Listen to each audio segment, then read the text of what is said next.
Hello everybody. Welcome back to another tutorial. And today what we're going to be looking at is how to actually comp in 3D.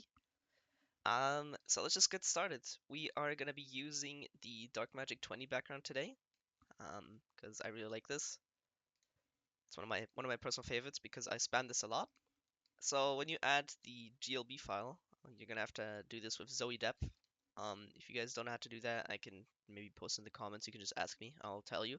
So anyways, as I was saying, first of all, this background starts backwards. What you have to do is once you import it or just drag it into your timeline, just press R, and you have the four options here. What you want to do is change the Y rotation to 180.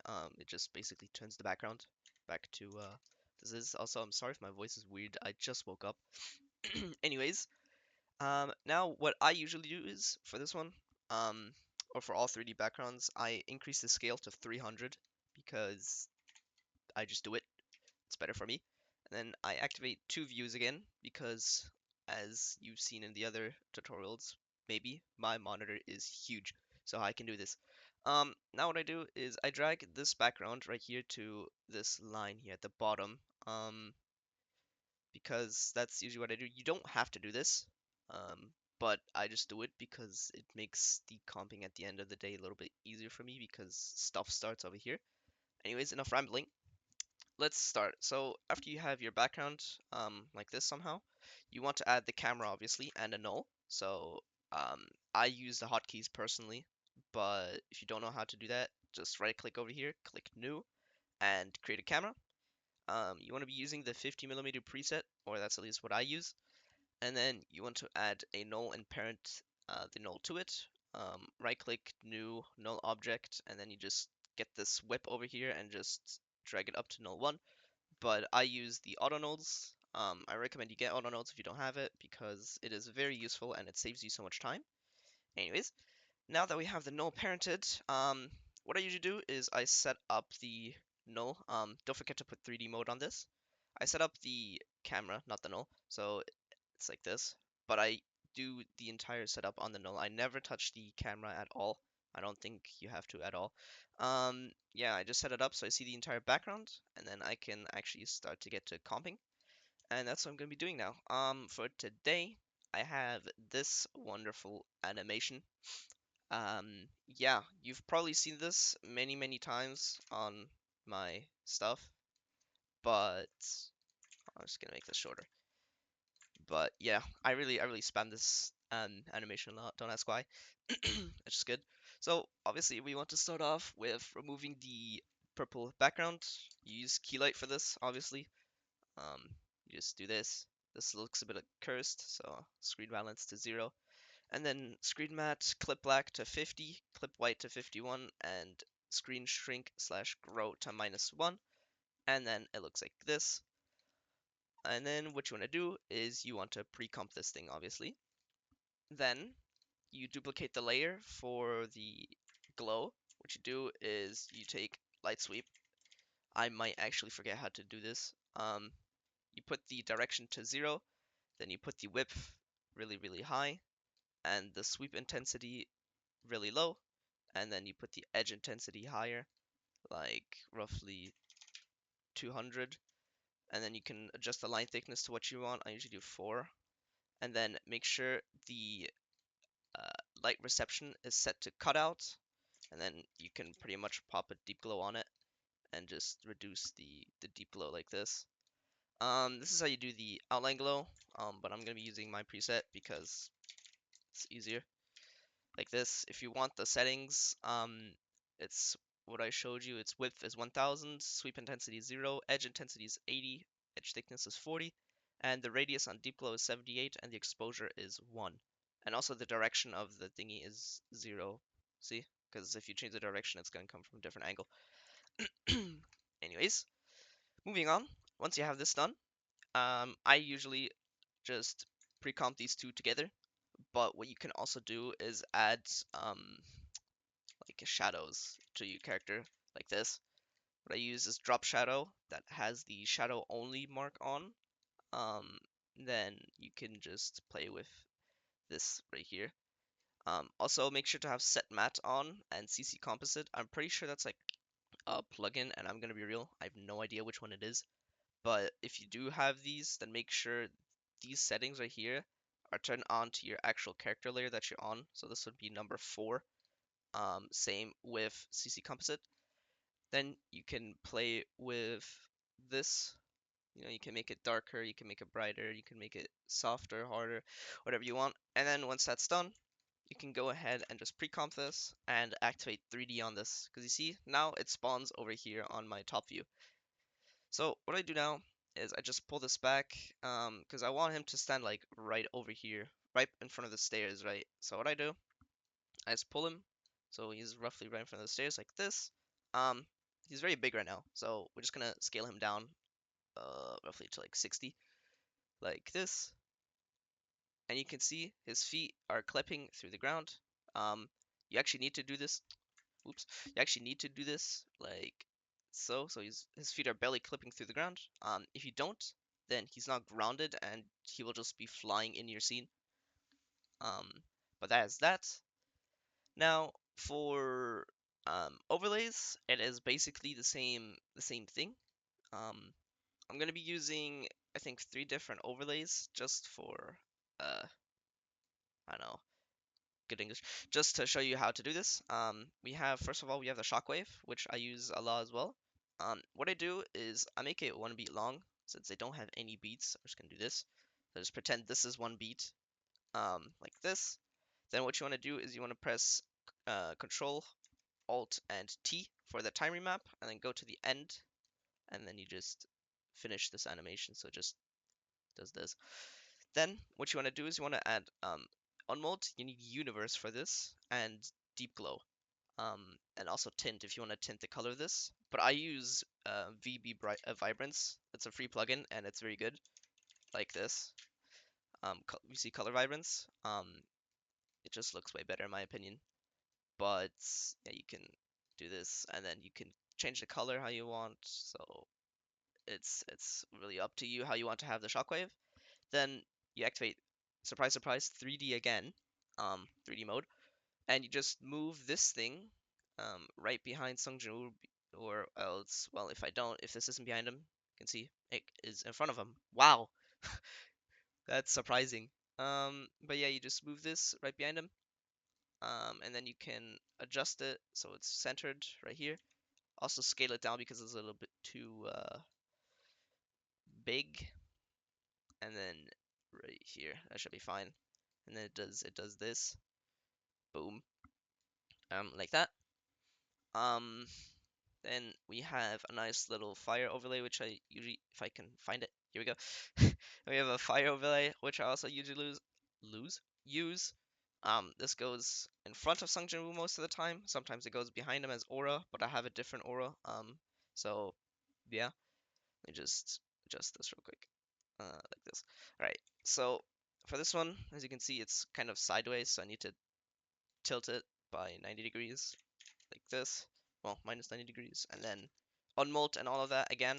Um, yeah, to get rid of the black thing, you need universe to unmold. Um, but yeah, my color vibrance actually does this because I have the matte alpha on. Activate 3D again, then just move it in front of Sung Jin-woo this time, just barely in front of him because it's a depth map, right? So if this is too far in front of him like this, you can see it's just not gonna be, would update. It's not gonna be looking that good.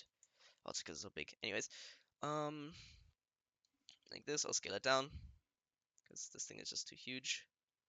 Like this, my After Effects is dying. That's great. Um, but yeah, for the aura, you wanna, or the fire, you wanna make sure that it's grounded. So you wanna have a little bit peeking through the ground. So if my After Effects is lagging, it just happens.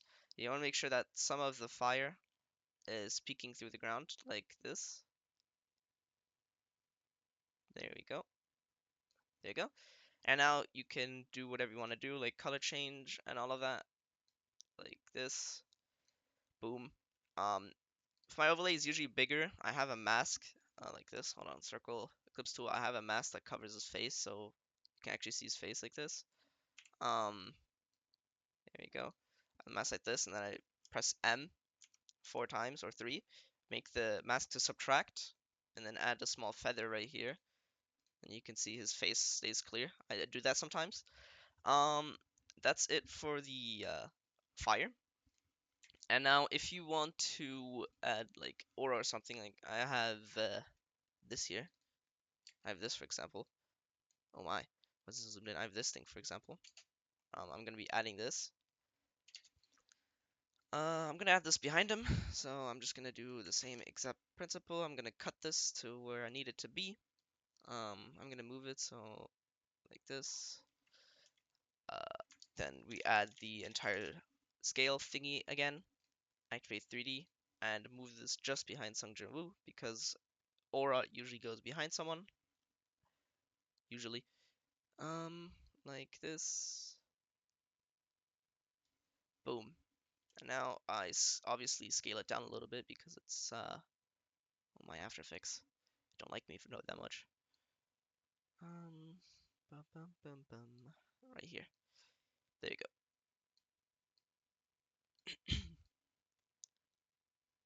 Like this. For these ones, I have a nice little thing, Vax Tommy. You can just delete this color vibrance and unmold it like this. There you go. What you do is you take this tint and just tint it to the ground, and then it looks like auras coming up from the ground. Um, but yeah, that's this part done. And usually, now what you want to do is you can see that things clip through the ground, so it doesn't really look that nice. So what you do is you add an adjustment layer, and boom, your problems are now fixed. However, before I'm gonna do this, I need to add ground fog, which I pray I put into my thingy. I didn't. Give me 2 seconds. Um, but here we go. I didn't add fog. That's beginner move for me. Yeah. I want to add a little bit of fog to the ground. So I'm just gonna grab a nice little fog overlay. If you need any fog overlays, there's enough in Valora, so join up. Yeah. Now I added unmold to the fog, and now I'm gonna place it 3D layer, right here, right in front of Sung Jin Woo because I want the fog this time to be in front of him. And now what I do is I just scale this up like incredibly high and move it down. And in my opinion, the fog is a little bit too like visible. So what I'm gonna do is I'm gonna add a curves, set the channel to alpha, and just move this down to the right. It's basically like opacity, but I don't know why I just don't use opacity. I just do it with curves. And now what you can do is you can add the adjustment layer. And if your fog is clipping, like not clipping, sorry, not scaled enough, like this. Hold on. It's not scaled enough, like this, and it's like sticking out. And just make sure to scale it even more and move it down. Um, but as that. And now, for the adjustment layers, on one, I usually put optics compensation. Put it to like 30, like this, to drag out the background. Then I add another one. That one usually has CC rainfall, the one on the top, like this. CC rainfall, add some nice rain. The drops, I have it usually between like 800 to 1500. The size, I just increase it slightly. I have 3.3 now. Scene depth, I usually just drag this down a little bit as well as the speed. Then before I do anything else, I put the opacity on this high so you can actually see the rain now. And for me, that's a little bit too much rain, so I'm just gonna put like 800.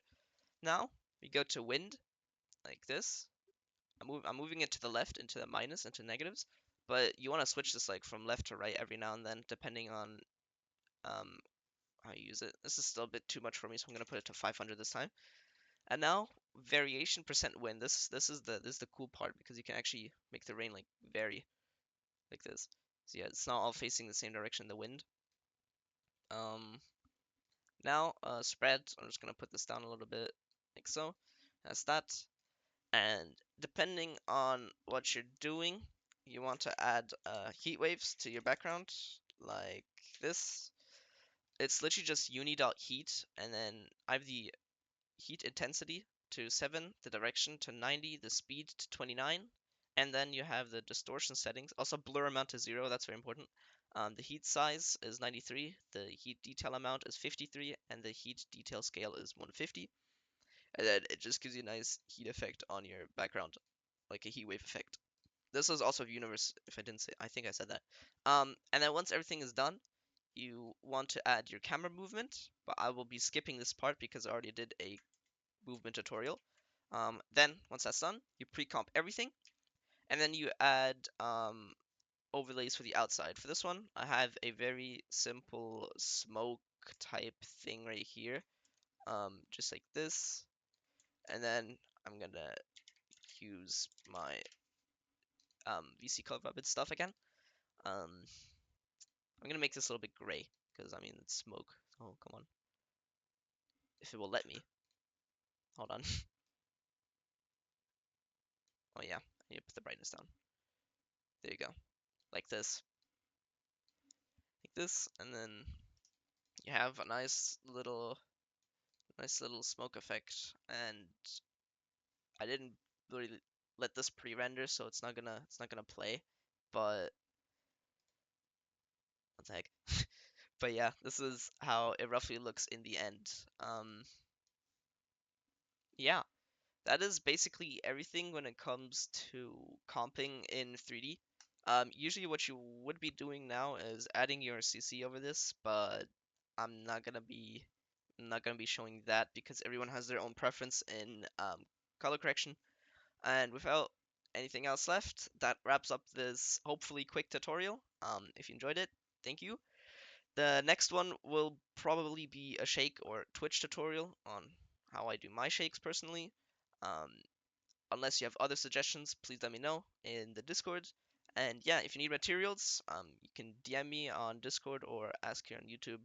If I'm nice enough, I'll probably give it to you. If I don't see it, I'm sorry. But yeah, other than that, I hope you guys have a wonderful day, and I'll see you guys probably next month for the Twitch tutorial.